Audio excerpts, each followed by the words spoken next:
Si l'on veut savoir tout ce qu'il y a à savoir sur un Américain ou une Américaine de la classe moyenne, alors que ça approche la fin du millénaire, il suffit de jeter un coup d'œil dans son armoire à pharmacie.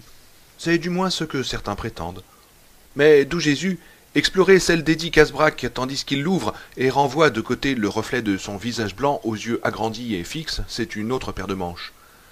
Sur l'étagère du haut, on trouve de l'anaquine, de l'excédrine, du contact, du gélusil, du Tylenol et une grosse bouteille bleue pleine de Vicks, qui ressemble à un crépuscule mélancolique mis sous verre.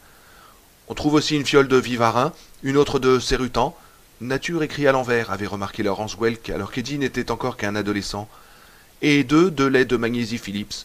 Un ordinaire qui a un goût de craie liquide et le nouveau parfumé à la menthe qui a un goût de craie liquide parfumé à la menthe. Sans oublier un flacon de Rolaids familièrement appuyé à une grosse bouteille de Tums qui voisine elle-même avec des tablettes de digel.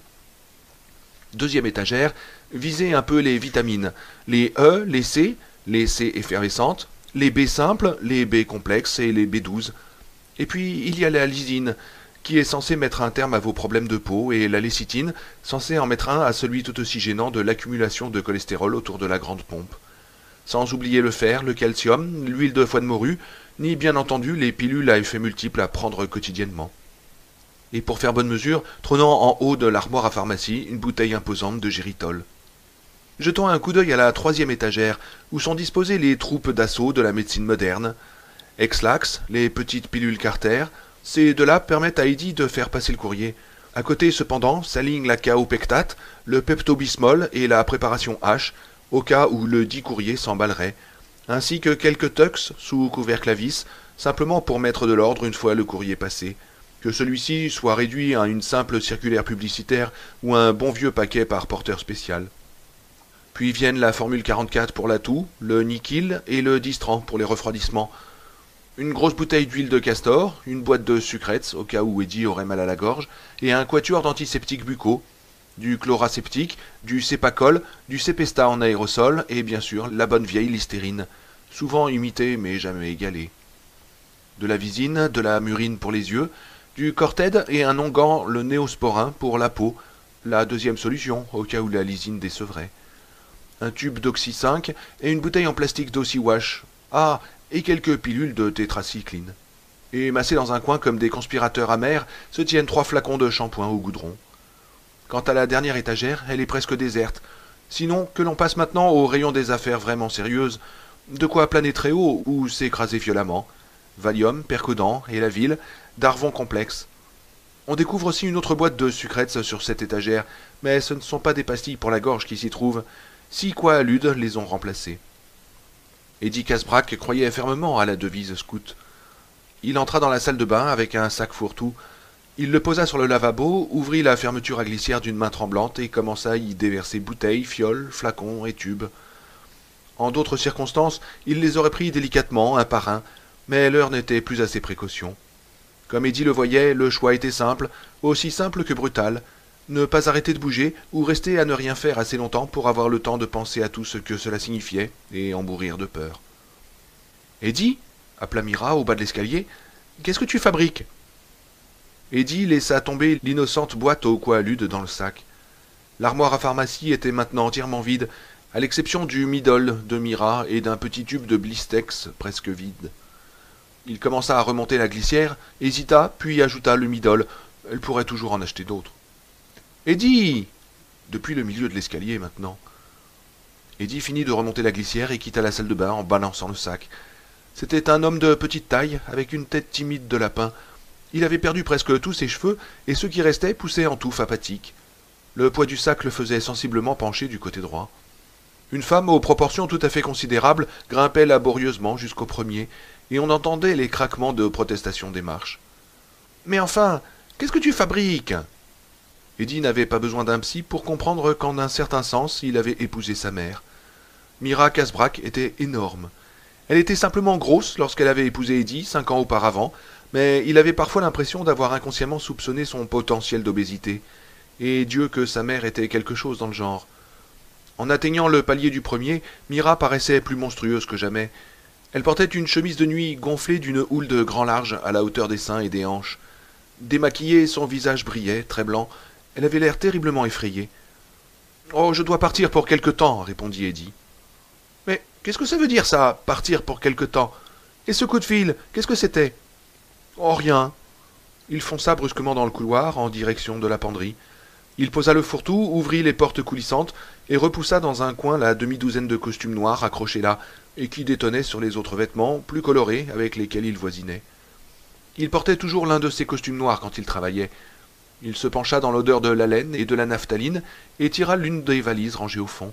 Il l'ouvrit et commença à la remplir de vêtements. L'ombre de Mira s'interposa. « Qu'est-ce que c'est que cette histoire, Eddie? Où vas-tu? Dis-le-moi. »« Non, je ne peux pas. » Elle se tenait là, le regardant, s'efforçant de déterminer ce qu'elle allait dire ou faire. L'idée de simplement le repousser dans le placard et de s'y adosser jusqu'à ce que sa crise de folie soit passée lui traversa l'esprit, mais elle fut incapable de s'y résoudre. La solution n'avait pourtant rien d'irréalisable. Elle avait 8 centimètres et 40 kilos de plus que lui. En réalité, elle ne savait pas que dire ou que faire, car ce comportement ne lui ressemblait pas du tout. Elle n'aurait pas été davantage désorientée et effrayée si elle avait trouvé leur nouveau poste de télévision flottant dans les airs en entrant dans le salon. « Mais tu ne peux pas partir, finit-elle par remarquer. Tu m'as promis un autographe d'Al Pacino. » C'était ridicule comme argument, mais au stade où elle en était, mieux valait une absurdité que rien. « Oh, tu l'auras tout de même, répondit Eddie. C'est toi qui le conduiras. » Oh, une raison de plus de mourir de peur s'ajoutait à toutes celles qui tourbillonnaient déjà dans sa pauvre tête. Elle poussa un petit cri. « Mais je ne peux pas, je n'y arriverai jamais. »« Il le faudra bien. » Il examinait ses chaussures. « Il n'y a personne d'autre. »« Mais je n'ai plus un seul uniforme à ma taille. Ils me compriment tous la poitrine. »« Demande à Dolores de t'en préparer un, répliqua-t-il implacable. Il rejeta 2 paires de chaussures noires, trouva un carton vide et y plaça une 3e paire. De bonnes chaussures noires, pouvant tenir un bon bout de temps, à peine un peu trop fatiguées pour être portées au travail. Quand on pilotait de riches citoyens dans New York pour gagner son pain, des citoyens souvent riches et célèbres, il fallait que tout soit impeccable. Mais là où il se rendait, il se disait qu'elle suffirait largement. Quoi que ce soit qu'il y ait à y faire, peut-être que Richie Tosier, lui... Mais les ténèbres menacèrent, et il sentit sa gorge se nouer. Pris d'un véritable sentiment de panique, Eddie se rendit compte qu'il avait déménagé toute l'armoire à pharmacie à l'exception de la chose la plus importante, son inhalateur, qui se trouvait au rez-de-chaussée, sur le meuble hi-fi. Il rabattit brutalement le couvercle de la valise et la ferma. Il leva les yeux sur Mira, qui se tenait debout dans le couloir, les mains pressées autour de la colonne de graisse qu'était son cou, comme si c'était elle qui souffrait d'asthme. Elle le regardait fixement, une expression d'incompréhension et de terreur sur le visage, et il se serait volontiers senti désolé pour elle si son propre cœur n'avait pas déjà débordé de terreur. « Mais qu'est-ce qui s'est passé, Eddie? Qui c'était au téléphone? Tu as des ennuis, n'est-ce pas? Dis, tu as des ennuis? Mais quel genre d'ennuis ?» Il se dirigea vers elle, le fourre-tout d'une main, la valise de l'autre, à peu près droit maintenant que les bagages s'équilibraient. Elle se déplaça de manière à lui barrer l'accès à l'escalier, et il crut tout d'abord qu'elle n'allait pas le laisser passer. Puis, comme son visage était sur le point de s'enfoncer dans le barrage en édredon de sa poitrine, elle s'écarta, craintivement. Il passa sans s'arrêter, et elle éclata en sanglots pitoyables. « Je suis pas capable de conduire Al Pacino, brailla-t-elle. Je vais rentrer dans un poteau, il va m'arriver quelque chose, j'en suis sûre. Eddie, j'ai peur. » Il jeta un coup d'œil à la pendule de la tablette à côté de l'escalier. 9h20. L'employé à la voix machinale de Delta lui avait dit qu'il avait déjà manqué le dernier vol pour le Maine, celui qui quittait la Guardia à 8h25. Il avait alors appelé l'Amtrak et appris qu'un train partait pour Boston à 11h30 de Penn Station. Il descendrait à South Station, où il prendrait un taxi jusqu'au garage de Cape Cod Limousine, sur Arlington Street. Depuis de nombreuses années, cette société travaillait en liaison avec Royal Crest, celle d'Eddie, sur une base d'arrangement réciproque. Un simple coup de fil à Butch Carrington à Boston avait réglé la question de son déplacement vers le nord. Une Cadillac avec le plein l'attendrait, lui avait promis Butch.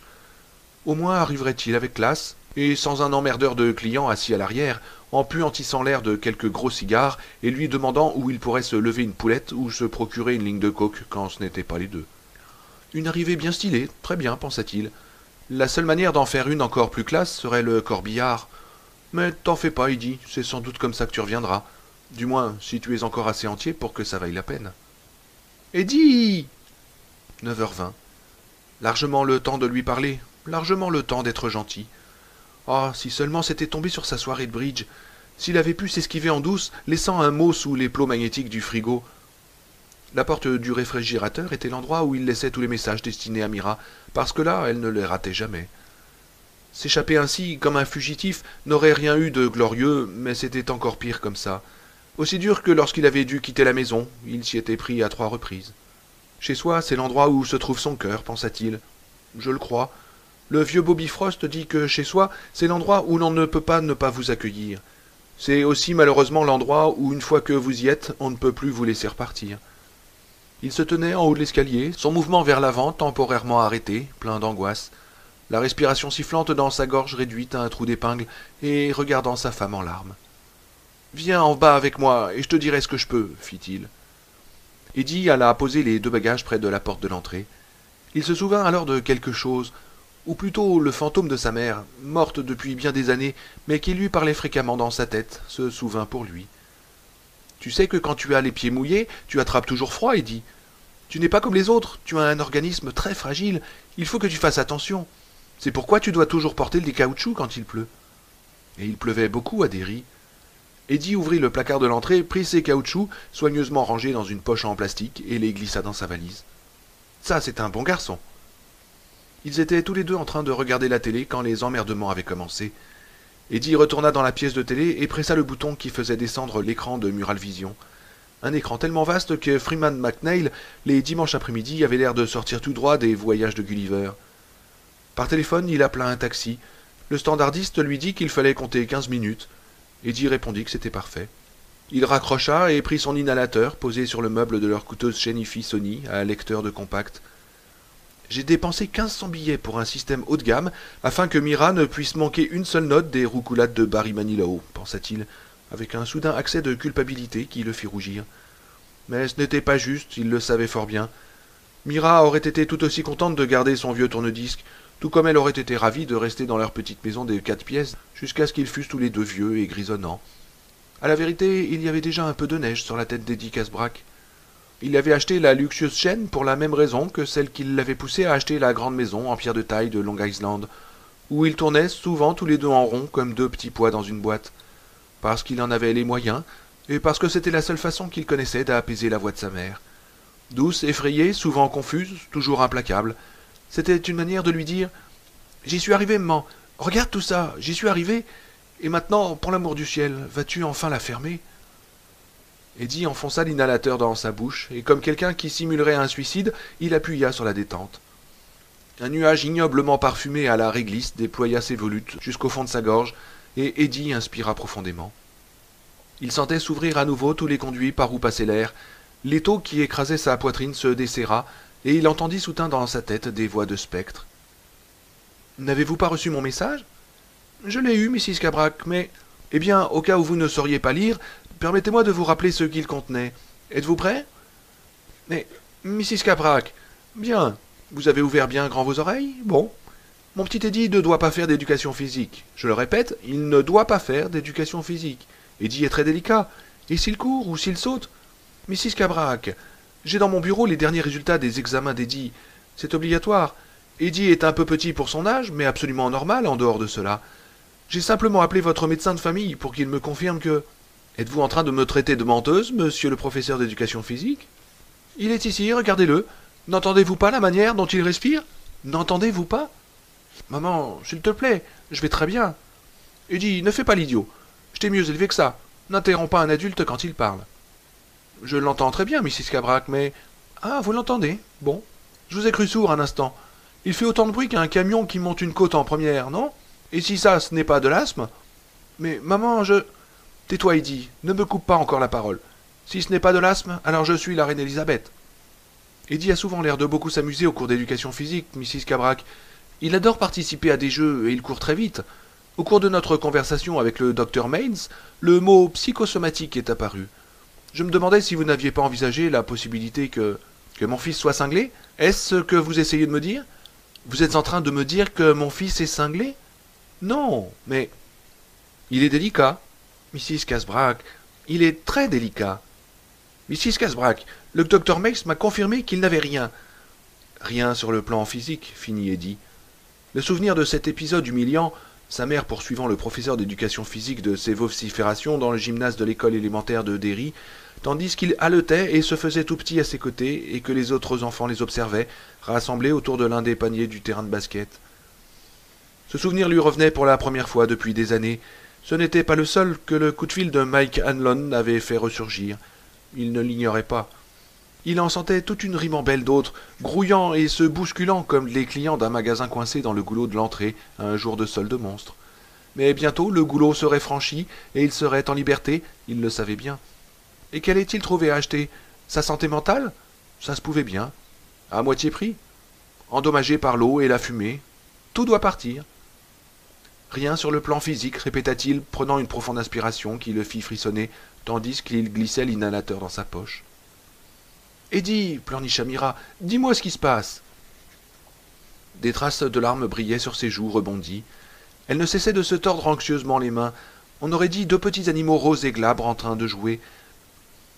Une fois, peu de temps après l'avoir officiellement demandé en mariage, il avait pris une photo de Mira et placé le cliché à côté d'une photo de sa mère, morte d'une crise cardiaque à 64 ans. À l'époque de son décès, elle accusait plus de 180 kilos sur la balance. 183 exactement. Elle était devenue quelque chose de quasiment monstrueux, un corps qui semblait n'être fait que de bosses et de renflements géologiques, le tout surmonté d'un visage empâté jusqu'aux yeux, exprimant un effroi perpétuel. La photo qu'il avait placée auprès de celle de Mira datait cependant de 1944 et était de 2 ans antérieure à sa naissance. « Tu as été un bébé extrêmement fragile, toujours malade. Plusieurs fois nous avons craint pour tes jours, murmura le spectre maternel dans son oreille. En 1944, sa mère était relativement svelte, elle ne pesait que 82 kilos. Il avait procédé à cette comparaison, pensait-il, dans un ultime effort pour s'interdire de commettre un inceste psychologique. Il avait regardé sa mère, puis Mira, puis de nouveau sa mère. Elles auraient pu être sœurs, tant elles se ressemblaient. Et il s'était dit, en voyant les deux images presque identiques, que jamais il ne ferait une chose aussi insensée. Il savait que les gars, au boulot, lançaient déjà des plaisanteries sur Jack Lanchois et sa morue. Et encore, il ne connaissait que la moitié de l'histoire. Les plaisanteries et les allusions hypocrites, s'il pouvait les supporter, mais tenait-il tant que cela à être le clown de ce cirque freudien? Non, certainement pas. Il allait rompre avec Mira. Il le ferait en douceur parce qu'elle était vraiment très gentille et qu'elle avait encore moins d'expérience des hommes qu'il en avait des femmes. Alors, quand elle aurait disparu à l'horizon de son existence, il pourrait enfin prendre ses leçons de tennis dont il rêvait depuis si longtemps. Eddie a souvent l'air de s'amuser beaucoup au cours d'éducation physique. Sans parler du club de billard dont il pouvait être membre à l'hôtel Plaza. Eddie adore participer à des jeux. Ou au club de santé qui s'était ouvert sur la 3e avenue, juste en face de son garage. Eddie court très vite. Il court très vite quand vous n'êtes pas là, quand il n'y a personne dans les parages pour lui rappeler à quel point il est fragile. Et je lis sur son visage, Mrs. Casbrack, qu'il sait déjà même à 9 ans que le plus beau cadeau qu'il pourrait se faire serait de courir vite dans n'importe quelle direction, mais vous n'allez pas le laisser faire, Mrs. Casbrack. Laissez-le donc courir. Mais il s'était tout de même résigné à épouser Mira. Les vieilles habitudes et les anciennes routines avaient fini par avoir le dessus. Chez soi, c'était l'endroit où, quand on devait y aller, on se faisait enchaîner. Oh, il aurait pu venir à bout du fantôme de sa mère. Une dure épreuve, certes, mais il aurait pu s'en sortir vainqueur si elle s'était posée en ces termes simples. C'était Mira elle-même qui avait fait pencher la balance du mauvais côté, celui de la dépendance. Mira l'avait accablé de tant de sollicitude, de soins, de douceur. Comme sa mère, Mira avait trouvé l'ultime point faible de sa personnalité. Eddie était d'autant plus délicat qu'il soupçonnait parfois de ne pas l'être du tout. Eddie avait besoin d'être protégé de ses propres impulsions, de ses propres audaces. Les jours de pluie, Mira sortait ses caoutchoucs de leur plastique et les posait près du porte-manteau de l'entrée. À côté de ses tartines grillées au froment sans beurre, se trouvait tous les matins une assiette contenant ce qui aurait pu apparaître à première vue comme des céréales multicolores pour enfants, et qui était en fait un inventaire complet de vitamines, lequel se retrouvait maintenant dans son fourre-tout. Comme sa mère, Mira comprenait, et ça ne lui laissait aucune chance. Célibataire, il avait quitté sa mère à 3 reprises, et à 3 reprises était revenu à la maison. Puis, 4 ans après que sa mère se fût effondrée raide morte dans l'entrée de leur appartement des Queens, bloquant si parfaitement la porte palière de la masse de son corps que les types du SAMU, appelés par les voisins d'en dessous, qui avaient alerté la monstrueuse et fatale dégringolade de Mrs. Casbrack mère, avaient dû fracturer la porte de la cuisine donnant sur l'escalier de service, il était retourné à la maison pour une 4e et dernière fois. C'était du moins ce qu'il avait cru, à la maison avec Mira la truie, car Mira était une truie, mais une truie toute douce, Il l'aimait, et jamais il n'avait eu la moindre chance d'y échapper. Elle l'avait attiré à elle de son œil hypnotique reptilien, celui de la compréhension. De nouveau à la maison pour l'éternité, avait-il alors pensé. Mais peut-être étais-je dans l'erreur? Peut-être n'était-ce jamais la maison. Chez moi, qui sait si ce n'était pas là où je dois me rendre cette nuit? La maison, c'est l'endroit où, quand on y arrive, on se trouve confronté à la chose dans le noir. Il ne put retenir un frisson, comme s'il était sorti sans mettre ses caoutchoucs et avait attrapé un rhume carabiné. « Eddie, je t'en supplie !» Elle s'était remise à pleurer. Les larmes étaient son ultime système de défense, tout comme pour sa mère. Larmes molles qui paralysent, qui transforment la tendresse et la gentillesse en défaut fatal de la cuirasse. Non qu'il eût jamais eu grand-chose en matière d'armure, les cuirasses ne lui allaient pas très bien. Les larmes avaient été plus qu'un système de défense pour sa mère. Elle s'en était servie de manière offensive. Mira les avait rarement utilisées avec autant de cynisme, mais avec ou sans cynisme, il se rendit compte qu'elle s'efforçait de les employer en ce moment, et qu'elle y réussissait. Impossible de la laisser faire. C'était trop facile de se mettre à imaginer sa solitude, assis dans ce train fonçant vers le nord, vers Boston, dans les ténèbres, sa valise dans le filet à bagages, son fourre-tout bourré de soi-disant remèdes à ses pieds, la peur lui écrasant la poitrine. Trop facile de laisser Mira le conduire au premier et lui faire l'amour à grand renfort d'aspirine et de friction à l'alcool. Puis elle le mettrait au lit où il ferait, ou non, l'amour d'une manière plus franche. Mais il avait promis. « Écoute, Mira, dit-il, prenant intentionnellement un ton sec et froid. Elle leva vers lui ses yeux humides à l'expression désemparée et terrifiée. Il crut qu'il allait lui expliquer, du mieux qu'il pourrait, comment Mike Hanlon l'avait appelé pour lui dire que tout avait recommencé, et que tous les autres, pensait-il, allaient venir. Mais il lui tint un discours beaucoup plus rationnel. « Avant toute chose, va au bureau dès demain matin, vois Phil, dis-lui que je viens de prendre l'avion et que c'est toi qui conduiras Al Pacino. »« Mais je ne pourrai jamais, Eddie, gémit-elle. C'est une grande vedette. Si je me perds, il va me crier après. Je sais qu'il le fera, il criera. Ils crient tous quand un chauffeur se perd. Et je pleurerai. Je pourrais avoir un accident. Je vais sûrement avoir un accident. Eddie, il faut que tu restes à la maison. »« Arrête ça, pour l'amour du ciel. » Son ton la blessa, et elle eut un mouvement de recul. Eddie s'agrippait à son inhalateur, bien décidé à ne pas s'en servir. Elle y verrait un signe de faiblesse, quelque chose qu'elle pourrait retourner contre lui. « Mon Dieu, si vous existez, soyez témoin que je ne veux faire aucun mal à Mira. Je ne veux pas la frapper, je ne veux pas lui faire ne serait-ce qu'un bleu. Mais j'ai promis, nous avons tous promis, nous avons scellé notre serment dans le sang.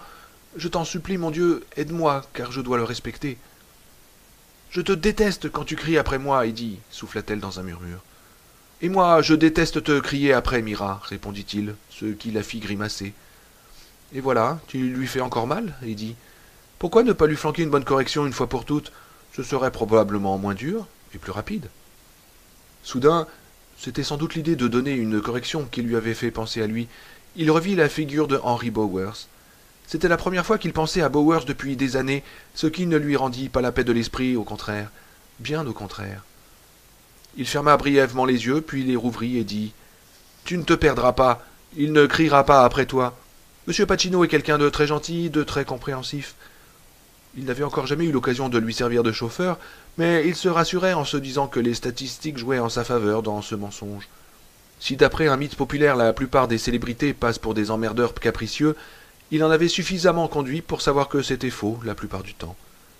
Il y avait certes des exceptions, et celles-ci en revanche confinaient parfois à la monstruosité. Il priait avec ferveur pour que M. Pacino n'en fît pas partie. « C'est vrai » demanda-t-elle timidement. « Oui, c'est vrai. »« Mais comment le sais-tu ?»« Demestrios l'a conduit 2 ou 3 fois quand il était à Manhattan Limousine, » répondit Eddie avec aplomb. « Il a dit que M. Pacino laissait toujours $50 de pourboire. »« Oh, qu'il me laisse 50 cents, ça m'est égal, pourvu qu'il ne me crie pas après. »« Mais c'est aussi enfantin que 2 et 2 font 4, Mira. Tu le prends demain soir à 7 heures au Saint-Régis, tu le conduis à l'immeuble ABC. Ils sont en train de répéter le dernier acte de cette pièce dans laquelle il joue. American Buffalo, je crois. Tu le ramènes au Saint-Régis vers 11 heures, puis tu retournes au garage, tu ranges la voiture et tu signes la feuille verte. »« Et c'est tout ?»« Ah oui, c'est tout. Tu peux faire ça les 2 doigts dans le nez, Marty. » En général, elle riait quand il déformait ainsi son nom, mais cette fois-ci, elle se contenta de le regarder avec une douloureuse et enfantine expression solennelle. « Et s'il veut aller dîner quelque part au lieu de rentrer à son hôtel, ou aller prendre un verre, ou aller dans une boîte ? » Oh, je ne crois pas qu'il te le demandera. Mais si oui, bah, tu l'emmènes. Si t'as l'air parti pour une virée de toute la nuit, passé minuit, tu appelles Phil Thomas par radiotéléphone. À ce moment-là, il y aura un chauffeur de libre pour te remplacer. Je ne t'aurais jamais collé ce truc-là sur le dos si j'avais eu quelqu'un de disponible, mais 2 de mes types sont malades. Démétrios est en vacances et tous les autres sont de service. Tu seras bien au chaud dans ton lit à 1 heure du matin, Marty. 1 heure du matin au plus tard, je te le garantis, absolument. Il s'éclaircit la gorge et s'inclina en avant, coude au genou. Instantanément, le spectre maternel se mit à murmurer. Ne t'assois pas comme ça, Eddie. C'est une mauvaise attitude, et elle est nuisible pour tes poumons. Tu as des poumons très délicats. Il se redressa, à peine conscient de ce qu'il faisait. J'espère bien que ce sera la dernière fois que j'aurai à conduire, dit-elle geignarde. Je suis devenue tellement empotée depuis 2 ans, et mes uniformes qui me boudinent. Oui, c'est la dernière fois, je te le promets. Mais qui t'a appelé, Eddie? Avec à propos, un faisceau lumineux vint balayer les murs, et le taxi donna un coup de klaxon après avoir fait demi-tour dans l'allée du garage. Il se sentit soulagé. Ils avaient passé les 15 minutes à parler de Pacino au lieu de Derry, de Mike Hanlon et de Henry Bowers. C'était l'essentiel. Pour Mira comme pour lui-même, il ne voulait pas consacrer une seule minute de son temps à s'occuper à ces choses, à en parler ou à y penser. Eddie se leva. « C'est mon taxi !» Elle se mit debout avec tant de précipitation qu'elle se prit le pied dans sa chemise de nuit et tomba en avant. Eddie la rattrapa, mais pendant quelques instants l'issue fut incertaine, du fait de leurs 40 kilos de différence. Elle se mit de nouveau à larmoyer. « Eddie, tu dois absolument me le dire !»« Mais je ne peux pas, je n'ai pas le temps. »« Tu ne m'as jamais rien caché jusqu'ici, Eddie. »« Je ne te cache toujours rien. Pas vraiment. Je ne me souviens pas de tout. Pas encore, du moins. L'homme qui m'a appelé, c'était un vieil ami. »« Mais tu vas tomber malade, le coupa-t-elle, au désespoir, le suivant, tandis qu'il se dirigeait de nouveau vers l'entrée. Ça ne va pas rater. Laisse-moi t'accompagner, Eddie, je t'en prie. Je m'occuperai de toi. Pacino n'aura qu'à prendre un taxi, comme tout le monde. Ça ne va pas le tuer, non? Alors, d'accord? Sa voix se faisait de plus en plus perçante, frénétique, et sous les yeux horrifiés d'Eddie, elle se mit à ressembler de plus en plus à sa mère, telle que celle-ci était au cours des mois qui avaient précédé sa mort, vieille, obèse et cinglée. Je te frotterai le dos, je te ferai prendre tes pilules, et je t'aiderai. Je ne dirai rien si tu veux pas que je parle. Mais tu peux tout me raconter, Eddie. Eddie, je t'en supplie, ne pars pas. Eddie, je t'en supplie. Il traversait maintenant la vaste entrée à grandes enjambées, tête baissée, à l'aveuglette, comme un homme qui avance contre le vent. Sa respiration était de nouveau sifflante. Lorsqu'il souleva ses bagages, il eut l'impression qu'ils pesaient chacun 50 kilos. Il sentit ses mains grasses et roses se poser sur lui, le toucher, l'explorer, s'accrocher à lui pleine d'un désir impuissant, sans force réelle, tandis qu'elle essayait de l'attendrir par ses larmes d'inquiétude. « Je ne vais jamais y arriver, pensa-t-il au désespoir. Son asthme s'emballait, devenait pire que lorsqu'il était enfant. Il tendit la main vers la poignée de porte, qui avait l'air de s'éloigner dans les ténèbres de l'espace extérieur. « Si tu restes, je te ferai un gâteau au café et à la crème aigre, balbutia-t-elle. On mangera du pop-corn, je te ferai ma recette de dinde, celle que tu aimes tant. Pour le petit déjeuner demain, si tu veux, je vais m'y mettre tout de suite, avec une sauce aux abattis. Et dis, je t'en supplie, j'ai peur, tu me fais affreusement peur. » Elle le saisit par le col et le tira en arrière, comme un costaud de flic empoignerait un individu louche tentant de filer. Dans un ultime effort, Eddie continua d'avancer, et lorsqu'il eut épuisé ses toutes dernières ressources, il sentit sa prise se relâcher. Elle poussa un gémissement final. Ses doigts se refermèrent sur la poignée, comme elle était merveilleusement froide. Il ouvrit la porte et vit le taxi avec sa bande latérale en damier qui l'attendait, ambassadeur du pays des saints d'esprit.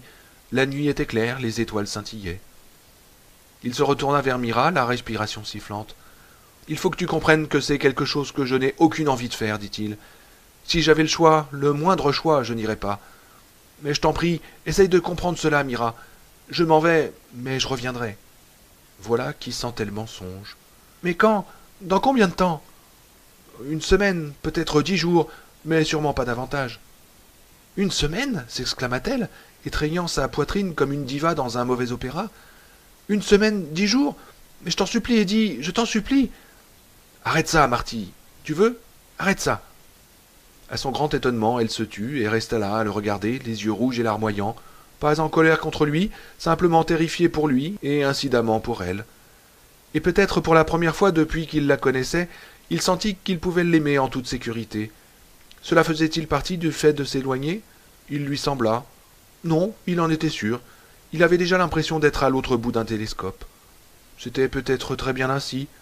Que voulait-il dire? Qu'il venait finalement de décider que c'était très bien de l'aimer? Même si elle ressemblait à sa mère quand sa mère était plus jeune, et même si elle mangeait des biscuits au lit en regardant des séries télévisées débiles, les miettes allaient toujours de son côté, même si elle n'était pas très intelligente, même si elle comprenait et lui pardonnait ses remèdes dans l'armoire à pharmacie parce qu'elle planquait les siens dans le frigo, à moins que... ou alors... D'une manière ou d'une autre, il avait déjà envisagé toutes ces hypothèses, à un moment ou un autre, au cours de leur existence étrangement appareillée, où ils étaient fils, amants et époux, maintenant sur le point de quitter la maison pour la dernière fois, c'était une certitude, une nouvelle possibilité lui venait à l'esprit, et une stupéfaction émerveillée l'envahit, comme l'aurait caressé l'aile d'un oiseau géant. Se pourrait-il que Mira ait encore plus peur que lui? Se pouvait-il que sa mère eût encore plus peur que lui? Un autre souvenir de Derry jaillit de son subconscient comme une fusée de mauvais augure. Il y avait autrefois sur l'artère principale du centre-ville, à Derry, un magasin de chaussures, le Showboat. Sa mère l'y avait emmené un jour, il ne devait pas avoir plus de 5 ou 6 ans, estima-t-il, et lui avait dit de s'asseoir et de rester tranquille, tandis qu'elle se choisissait une paire de souliers blancs pour un mariage. Il était donc resté bien sage pendant un certain temps, tandis que sa mère parlait avec M. Gardiner, l'un des vendeurs. Mais il n'avait que 5 ou 6 ans, et après que sa mère eut refusé la 3e paire que lui faisait essayer M. Gardiner, Eddie, qui commençait à s'ennuyer, était allé à l'autre bout du magasin examiner un objet qui se trouvait là. Il avait tout d'abord pensé qu'il s'agissait simplement d'une caisse posée à l'envers. Une fois plus près, il pencha pour une sorte de bureau. Le plus bizarre qu'il eût jamais vu. Il était tellement étroit. Il était en bois poli et brillant, avec toutes sortes de lignes gravées dessus et de minuscules sculptures. Il y avait également 3 petites marches, et il n'avait jamais vu de bureau avec des marches. Une fois tout près, il découvrit qu'il y avait une rainure en bas de l'objet, un bouton sur un côté, et au-dessus, merveilleux, quelque chose qui avait tout à fait l'air du spacescope du capitaine Vidéo. Eddie avait fait le tour de l'appareil. Sans doute devait-il avoir 6 ans, car il avait été capable de lire l'inscription qui s'y trouvait, articulant chaque mot à voix basse. « Vos chaussures vous vont-elles bien? Vérifiez vous-même. » Il retourna de l'autre côté, monta les 3 marches jusqu'à la petite plateforme et plaça un pied dans la rainure dans l'appareil. Ses chaussures lui allaient-elles bien? Eddie ne savait pas, mais il mourait d'envie de vérifier lui-même. Il plaça la tête de la protection de caoutchouc et appuya sur le bouton. Un flot de lumière verte l'assaillit. Il voyait un pied flottant à l'intérieur d'une chaussure remplie de fumée verte. Il agita les orteils, et ces orteils qu'il voyait s'agitèrent instantanément, comme il s'y attendait. Puis il se rendit compte qu'il ne voyait pas seulement ses orteils, mais également ses os, les os de son pied. Il fit passer le gros orteil par-dessus le suivant, et les os sur l'écran formèrent un X affreux qui n'était pas blanc, mais d'un vert diabolique. Il voyait... C'est à ce moment-là que sa mère cria. Un cri de panique qui fit voler en éclats l'ambiance paisible du magasin comme une sirène de pompiers. Il sursauta et retira vivement son visage effrayé de l'appareil. Il vit alors sa mère qui fonçait sur lui à travers le magasin, sans chaussures, sa robe volant derrière elle. Elle renversa une chaise, et l'un de ses appareils à mesurer la pointure alla valser dans un coin. Sa poitrine se soulevait, agitée. Sa bouche dessinait un O écarlate d'horreur. Des têtes se tournaient pour la regarder. « Sors de là, Eddie !» hurla-t-elle. « On attrape le cancer avec ces machines. Sors de là, Eddie !» Il battit précipitamment en retraite, comme si la machine était devenue brusquement brûlante. Mais dans sa panique, il oublia les 3 marches qui étaient derrière lui. Ses talons manquèrent la première, et il commença à tomber lentement, tandis que ses bras s'agitaient de moulinets désordonnés dans un combat perdu d'avance pour garder l'équilibre. N'avait-il donc pas pensé, avec une sorte de joie malsaine, « Je vais tomber? Je vais enfin savoir l'effet que ça fait de tomber et de se cogner la tête? Est-ce que ça va être chouette ?» Ne se l'était-il pas dit? Ou n'était-ce pas plutôt l'adulte qui imposait les interprétations qui lui convenaient sur ce qu'avait été son esprit d'enfant, où grondaient en permanence des conjectures confuses et des images à demi perçues, images qui perdaient leur sens du fait, précisément, et de leur éclat. La question de toute façon restait académique, il n'était pas tombé. Maman était arrivée à temps, il avait éclaté en larmes, mais il n'était pas tombé. Dans le magasin, tout le monde les regardait. De cela, il se souvenait. Il revoyait M. Gardiner ramassant l'appareil à mesurer les pointures, non sans vérifier le bon fonctionnement de la glissière, tandis qu'un autre employé relevait la chaise renversée avec un geste de dégoût amusé, avant de reprendre bien vite son expression habituelle de neutralité bienveillante. Mais surtout, il se souvenait de la joue humide de sa mère, de son haleine brûlante et aigre. Il se souvenait de l'avoir entendu répéter à n'en plus finir à son oreille dans un murmure Ne me refais jamais ça, tu entends? Jamais. Ne me refais jamais ça. Jamais. Telles étaient les litanies de sa mère pour conjurer les ennuis. Elle les avait ressassées l'année précédente, lorsqu'elle avait découvert que la baby-sitter, par une étouffante journée d'été, avait trouvé bon d'amener Eddie à la piscine municipale de Derry. C'était l'époque où la grande peur de la polio, qui avait secoué les années 50, commençait à s'atténuer. Elle l'avait repêché dans la piscine, lui disant qu'il ne fallait jamais, jamais faire ça. Et tous les autres gosses les avaient regardés, comme les employés et les clients du magasin ce jour-là, et son haleine avait eu cette même pointe d'aigreur. Elle avait quitté le showboat et dit à sa remorque, en criant à l'adresse des employés qu'elle les reverrait tous au tribunal si son fils avait la moindre chose. Terrifié, Eddie avait pleuré pendant toute la matinée, et il fut pris d'une crise d'asthme comme jamais il n'en avait eu. Il était resté allongé sans dormir pendant une bonne partie de la nuit suivante, se demandant ce qu'était exactement le cancer, si c'était pire que la polio, si on en mourait, et si ça faisait très mal avant. Il se demandait aussi s'il n'irait pas en enfer ensuite.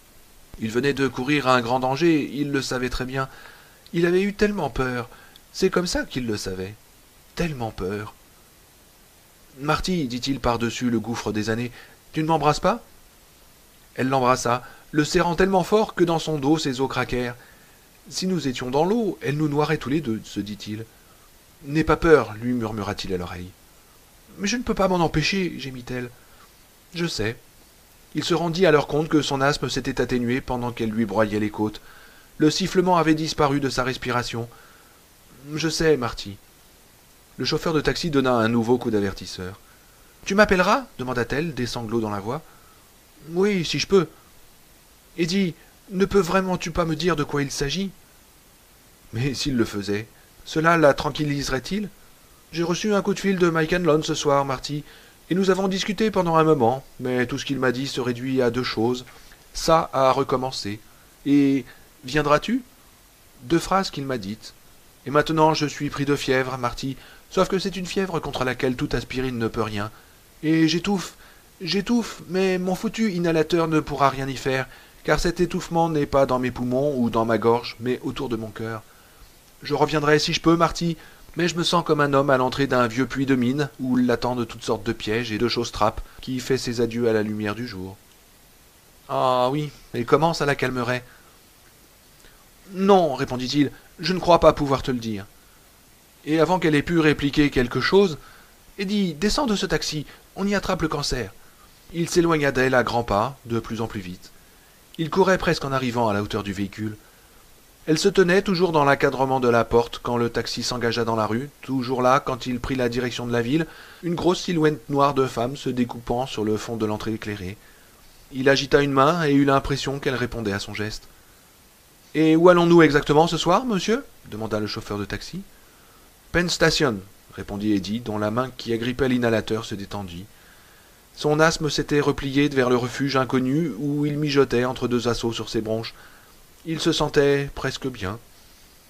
Mais il eut plus que jamais besoin de l'inhalateur. 4 heures plus tard, brusquement tiré d'un léger assoupissement par un violent tressaillement qui provoqua un regard de curiosité légèrement inquiet de la part du type en tenue d'homme d'affaires assis en face de lui, un journal à la main. « Me v'là de retour, Eddie !» s'écria joyeusement l'asthme. « Me v'là de retour, et cette fois, je vais peut-être te tuer. Pourquoi pas? Faudra bien un jour ou l'autre, non? Vais pas éternellement lanterner avec toi. » Eddie sentait sa poitrine se tendre et se contracter. Il chercha son inhalateur à tâtons, le trouva, l'enfonça dans sa bouche et appuya sur la détente. Puis il s'enfonça de nouveau dans le haut siège du compartiment, frissonnant, dans l'attente du soulagement, tout occupé du rêve qui venait de le réveiller. Un rêve? Seigneur, si ce n'était que cela. Il redoutait que ce fût plus un souvenir qu'un rêve. Il y avait une lumière verte comme dans la machine à rayons X du marchand de chaussures, et un lépreux tout pourrissant y poursuivait un garçonnet hurlant du nom d'Eddie Capsbrack dans des tunnels souterrains. Il avait couru. Il court très vite, avait dit le prof de gym à sa mère, et pour courir vite, il courait vite, avec cette chose en décomposition à ses trousses. Oh, vous pouvez le croire, un peu, mon neveu. Il avait couru dans ce rêve où il avait 11 ans, puis il avait été frappé par une odeur qui était comme la mort du temps. Quelqu'un avait enflammé une allumette. Il avait baissé les yeux et il avait vu le visage en putréfaction d'un garçon du nom de Patrick Hockstetter, un garçon disparu en juillet 1958.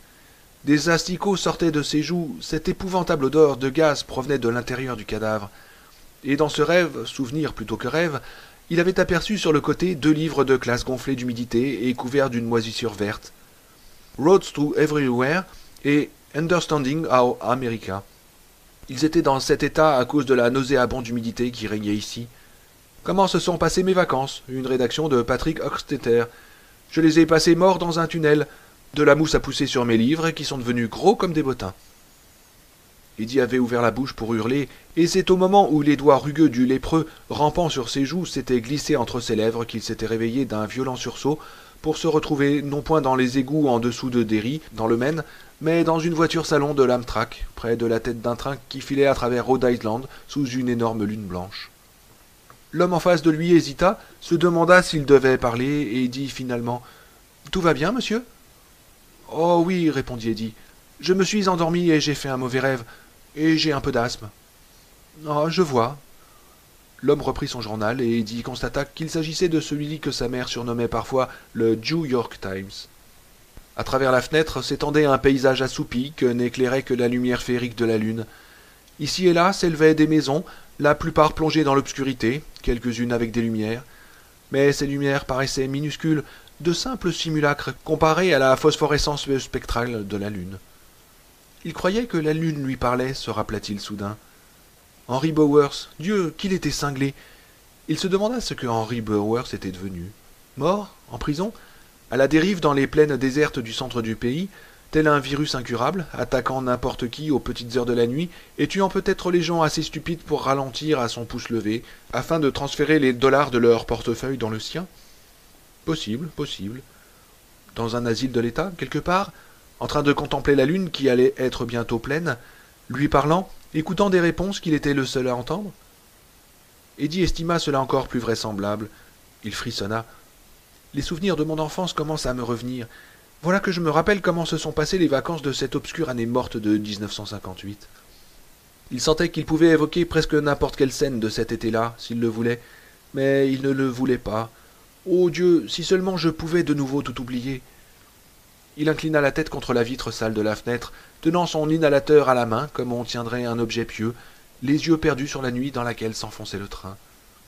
Vers le nord, se dit-il, mais c'était faux.